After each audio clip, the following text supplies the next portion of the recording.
Hello friends, welcome back.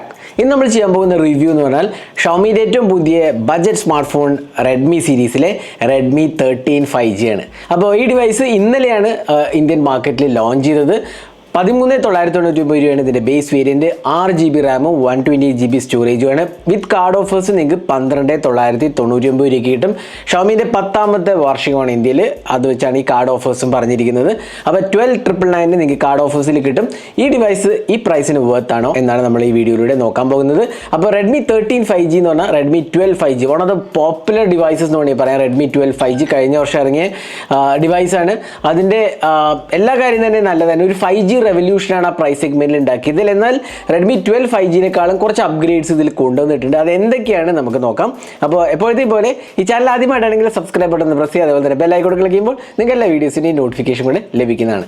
അപ്പോൾ നമുക്ക് Redmi 13 5G detailed ആയിട്ട് ഒന്ന് റിവ്യൂ ചെയ്യാം. അപ്പോൾ ആദ്യം തന്നെ ഡിസൈൻ ലാംഗ്വേജ് നോക്കാം. അപ്പോൾ ഡിസൈൻ ലാംഗ്വേജ് നോക്കുകയാണെങ്കിൽ ഏറെക്കുറെ റെഡ്മി 12 5Gൻ്റെ ഡിസൈൻ തന്നെ, എന്നാൽ കുറച്ച് റിഫൈൻഡ് ആണ്.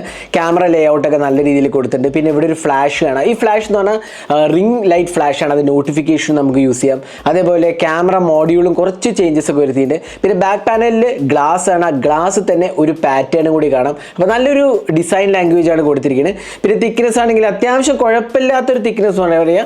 ഭയങ്കര സ്ലിം അല്ല, എന്നാൽ ലൈറ്റ് വെയിറ്റും അല്ല, എന്നാൽ കുറച്ച് നല്ല ഒരു ഇൻഹാൻഡ് എക്സ്പീരിയൻസ് ഒക്കെ നല്ല. അതേപോലെ തന്നെ വളരെ ലാർജ് ഡിസ്പ്ലേ ആണ്. പിന്നെ ബെസൽസ് നോക്കുകയാണെങ്കിൽ അത്യാവശ്യം മിനിമലിസ്റ്റിക് ബെസൽസ് ആണ്. വലിയ പ്രോബ്ലം ഒന്നും ഞാൻ കാണുന്നില്ല. പിന്നെ സൈഡ് മൗണ്ടഡ് ഫിംഗർ പ്രിന്റ് സ്കാനറാണ്. പവർ ആൻഡ് വോളിയം കീസ് ഉണ്ട്. പിന്നെ 3.5mm ഓഡി ജാക്ക് ഉണ്ട്. IR ബ്ലാസ്റ്റർ ഉണ്ട്. പിന്നെ USB Type-C പോർട്ടും സ്പീക്കർ യൂണിറ്റ്, സിംഗിൾ സ്പീക്കറാണ്. അതിലേക്ക് ഞാൻ വരാം. അപ്പോൾ ഇത്രയാണ് ഇതിൻ്റെ ഡിസൈൻ ലാംഗ്വേജ്. എനിക്ക് തോന്നുന്നു ഈ ഗ്ലാസ് ഫിനിഷ് നല്ല രീതിയിൽ വന്നിട്ടുണ്ടെന്ന് വേണമെങ്കിൽ പറയാം.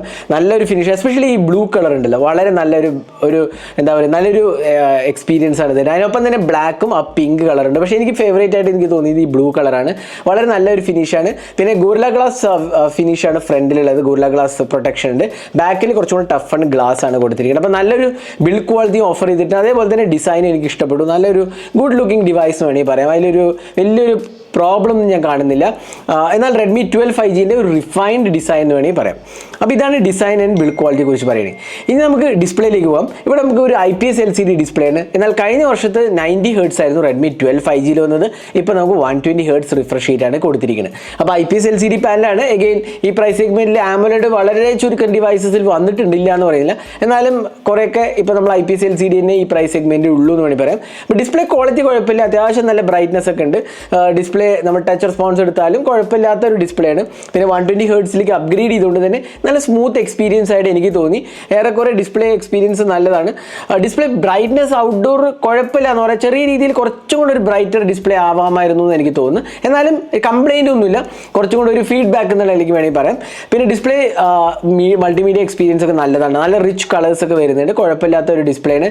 ടച്ച് റെസ്പോൺസും നല്ലതാണ്. അതേപോലെ കളേഴ്സും ആ വൈബ്രൻസി ഒക്കെ തന്നെ അത്യാവശ്യം നല്ല രീതിയിൽ മെയിൻറ്റെയിൻ ചെയ്തിട്ടുണ്ട് വേണമെങ്കിൽ പറയാം.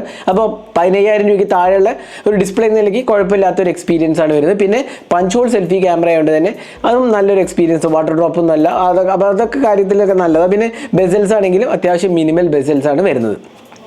ഇനി അടുത്തത് നമുക്ക് സോഫ്റ്റ്വെയറിലേക്ക് പോകാം. സോഫ്റ്റ്വെയറിൽ ഇവിടെ വരുന്നത് Android 14 out of the box ആണ്. അതിനൊപ്പം തന്നെ HyperOS ആണ് വരുന്നത്. അതേപോലെ നമുക്ക് ആൻഡ്രോയിഡ് അപ്ഡേറ്റ്സ് 2 years ആൻഡ്രോയിഡ് അപ്ഡേറ്റ്സും പ്രോമിസ്ഡ് ആണ്. അപ്പോൾ 2 ആൻഡ്രോയിഡ് വേർഷൻസ് നമുക്ക് ഇതിനകത്ത് കിട്ടും എന്നുള്ളതാണ്. പിന്നെ ആൻഡ്രോയിഡ് വേർഷന് ഒപ്പം തന്നെ HyperOS ആണ് വരുന്നത്. അപ്പോൾ HyperOS, ഷോമിൻ്റെ HyperOS നമുക്കറിയാമല്ലോ, പുതിയൊരു OS ആണ്.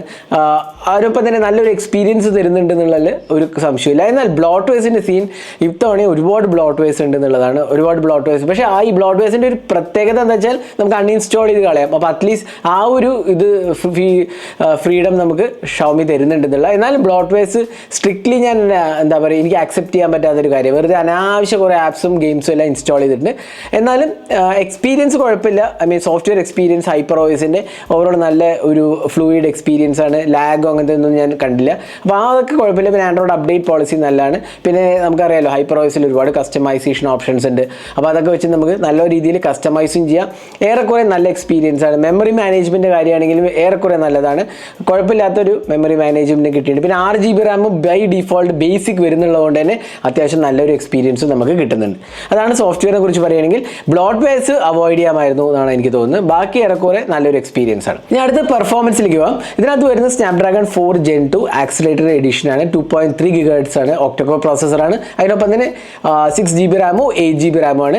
UFS 2.2 സ്റ്റോറേജ് ആണ്. LPDDR4X RAM ആണ്. അതൊക്കെ ഏറെക്കുറെ ഈ പ്രൈസ് സെഗ്മെന്റിൽ നമുക്ക് കിട്ടാവുന്ന ഹാർഡ്വെയർ തന്നെയാണ്. പിന്നെ സ്നാപ്ഡ്രാഗൺ 4 Gen 2 നമ്മൾ കഴിഞ്ഞ വർഷം കണ്ടതാണ്. നല്ലൊരു പെർഫോമിംഗ് ചിപ്പാണ്. ആക്ച്വലി ബജറ്റ് സെഗ്മെന്റിന് വേണ്ടിയുള്ള ടൈലർ മെയ്ഡ് ഡിവൈസ് എന്ന് വേണ്ടി പറയാം. നല്ലൊരു പെർഫോമൻസ് ആണ്.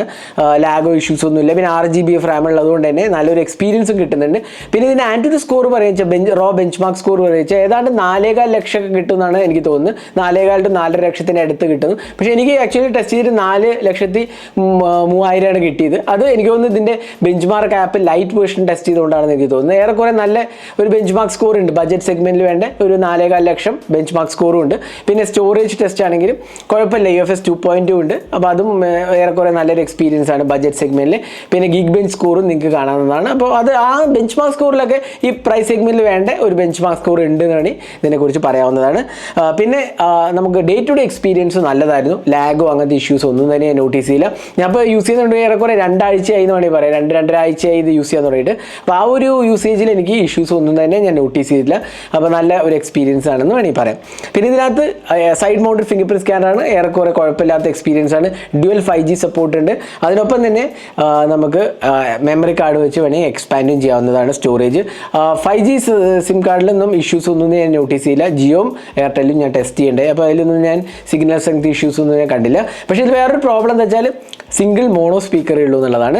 അപ്പോൾ അഗെയിൻ പ്രൈസ് സെഗ്മെന്റ് വെച്ച് നോക്കുകയാണെങ്കിൽ സിംഗിൾ മോണോ സ്പീക്കറാണ് ഏറെക്കുറെ ഫോണിൽ വരുന്നത്. എന്നാലും ഡ്യുവൽ സ്റ്റീരിയോ സ്പീക്കേഴ്സ് കൊടുക്കാമായിരുന്നു എന്നാണ് എനിക്ക് തോന്നുന്നത്. കാരണം ഇതിന് മോണോ സ്പീക്കറുടെ ക്വാളിറ്റി അത്രയ്ക്കൊരു മികച്ചതായിട്ട് എനിക്ക് തോന്നിയില്ല. അപ്പോൾ അതൊരു പ്രോബ്ലം ഒരു ഇംപ്രൂവ്മെന്റ് ഏരിയയാണ്. ഡ്യുവൽ സ്റ്റീരിയോ സ്പീക്കേഴ്സ് കൊടുക്കാമായിരുന്നു. അപ്പോൾ നമുക്ക് പെട്ടെന്ന് തന്നെ സിംഗിൾ സ്പീക്കറിന്റെ ക്വാളിറ്റി ഒന്ന് ചെക്ക് ചെയ്യാം.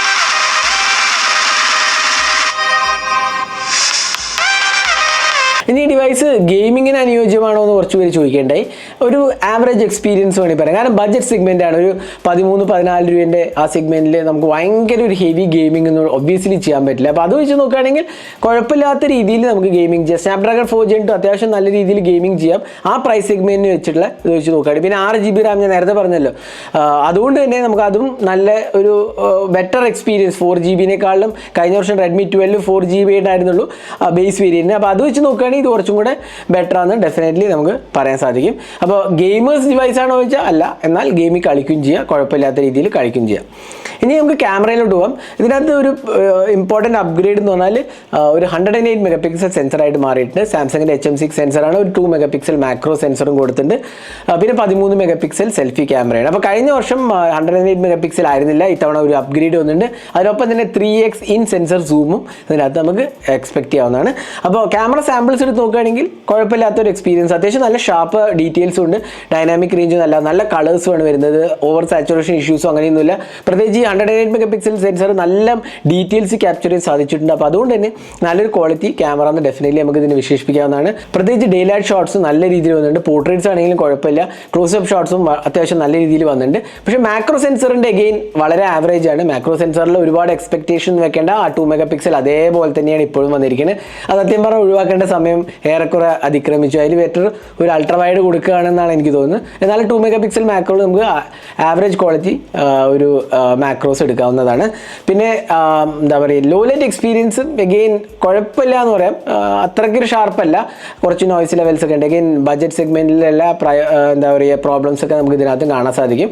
പിന്നെ സെൽഫീസും കുഴപ്പമില്ലാത്ത ഒരു എക്സ്പീരിയൻസ് നമുക്ക് കിട്ടുന്നുണ്ട്. പിന്നെ വീഡിയോ റെക്കോർഡിംഗ് ആണെങ്കിൽ ആകെ 1080p റെസൊല്യൂഷൻ മാത്രമേ സപ്പോർട്ടുള്ളൂ.